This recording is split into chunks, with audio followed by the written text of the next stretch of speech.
جو ملک اور عالم اسلام کا سب سے بڑا شہر ہے۔ یہ ہمارا کراچی اور ہمارا پاکستان ہے، دونوں ایک دوسرے کے لیے لازم و ملزوم ہیں۔ ملک جسم ہے تو یہ شہر اس کی دھڑکن ہے۔ یہ ہمارا شہر کراچی ہے جس کی معیشت ہمارے پاکستان کی زندگی ہے۔ یہ میرے قائد اعظم کی جائے ولادت اور آخری علام گاہ ہے۔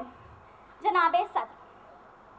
قیام پاکستان کے وقت جب لاہور کے ایک میدان میں مسلمانوں نے آزاد وطن کا خواب دیکھا تھا، مگر جب میرے اجداد روشنی کا نشان اور ولولوں کا عنوان تھے، جو مسلم بر صغیر کی پہچان اور فرنگیوں کے لیے کڑی کمان تھے، جو شجاعت کا آسمان اور ماؤں بہنوں بیٹیوں کا مان تھے، لیکن آج اس خواب کی تعبیر نشانے منزل سے کوسوں دور ہے کہ آج کے حکمرانوں کے سروں میں سودائے غرور اور ارادوں میں فتور ہے۔ جناب صدر، جس فلاحی ریاست کے چاند کو اس عالم کے فلک پر بدر کامل بن کر چمکنا تھا، آج بدعنوانیوں کی گھٹاؤں نے گہنا کر اور اہل حشم نے فرسودگی کی کباب پہنا کر آنکھوں سے اوجھل کر دیا ہے۔ جناب صدر، یہ ہمارا کراچی ہمارا پاکستان ہے، جہاں دیہات میں زندگی سے سکتی بلکتی ہے، جہاں کے امیر مال مست اور فقیر حال مست ہو، جہاں شہروں میں بے روزگاری اور سڑکوں پر زیست ناپائیداری کا عنوان ہو، جہاں فرنگیوں کے لیے مخبری کرنے والے جاگیردار ایوانوں میں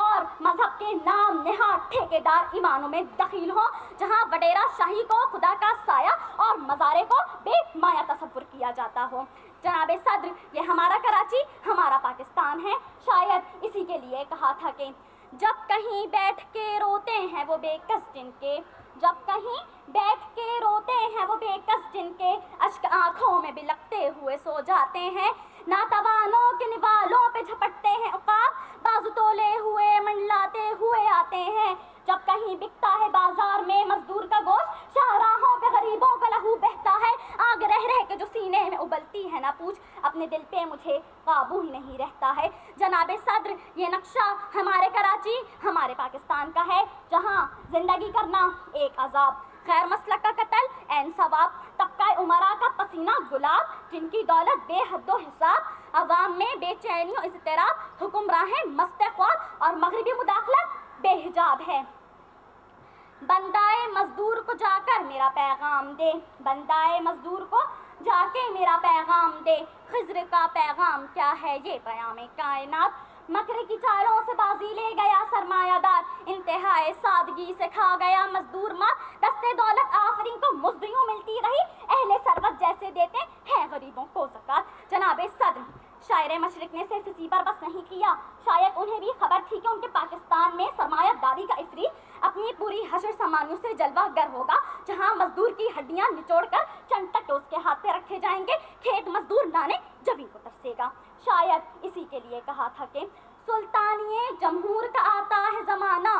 سلطانی جمہور کا آتا ہے زمانہ، جو نقش کہن تم کو نظر آئے مٹا دو، جس کھیت سے دہقاں کو میسر نہیں روزی، اس کھیت کے ہر خوشائے گندم کو جلا دو۔ غلامی کی خوگر مخلوق اب آمادہ انقلاب ہے کہ یہ نظام مانند حباب ہے اور نقش برآب ہے، پیاسوں کے لیے وعدہ شبنم، زخم گل کے لیے تدبیر مرہم، اور قصہ سکندر و جم کا تماشا اب مزید نہیں چلے گا۔ جناب صدر،